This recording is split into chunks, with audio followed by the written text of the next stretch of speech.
ஓம் நம சிவாய. தமிழ்நாட்டினுடைய பெருமையை அகில உலகத்துக்கும் செல்வது ஆலயங்கள். கோவிலில்லா ஊரில் குடிபுக வேண்டாம் என்ற அற்புதமான வரிகளை சொன்னது நம்முடைய தமிழினம்தான். ஒரு ஊரிலே ஒரு கோவில் இருந்தால் அந்த ஊரானது மிக விரைவிலே முன்னேற்றம் காணும். இதற்கு பல சூக்ஷ்மங்கள் இருக்கின்றது. ஒரு கோவிலை சுற்றித்தான் ஒரு ஊரே. இதனை தமிழர்கள் நன்கு உணர்ந்திருந்தார்கள். அதிலும் மாவீரன் ராஜராஜ சோழன் எத்தனையோ பெரும் வெற்றிகளை பெற்று மிகப்பெரிய வீரனாக இருந்த போதும், மிகப்பெரிய மன்னனாக இருந்த போதும், அவர் கட்டிய அந்த தஞ்சை பெரிய கோவில் ராஜராஜேஸ்வரம் தான் இன்றைக்கும் தமிழர்களுடைய பெருமையை உலகுக்கு பறைசாற்றி கொண்டிருக்கின்றது.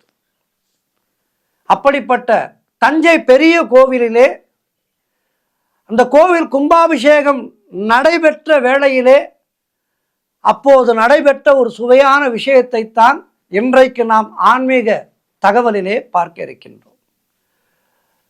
கோவில் கும்பாபிஷேகத்துக்கான நாள் குறிக்கப்பட்டு விட்டது. மிகச்சிறப்பான முறையிலே ஆலயம் எழுந்திருக்கிறது. கம்பீரமாக அதனை பார்க்கும் போதெல்லாம் ராஜராஜ சோழனுடைய மனமானது குதூகலிக்கின்றது. அதாவது ராஜராஜ சோழன் இருந்த அரண்மனையை நாம் அறிவோமா?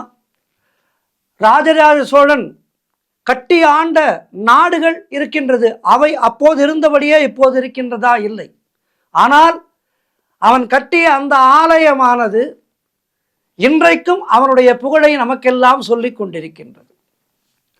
கோவில் எதிர்பார்த்தபடி மிக சிறப்பாக கட்டி முடிக்கப்பட்ட அந்த சந்தோஷத்திலே ராஜராஜ சோழன் நிம்மதியாக தூங்கிக் கொண்டிருந்தார். அப்போது கனவிலே இறைவன் அவர் முன்னே தோன்றி ராஜராஜ சோழனோடு பேச ஆரம்பித்தார்.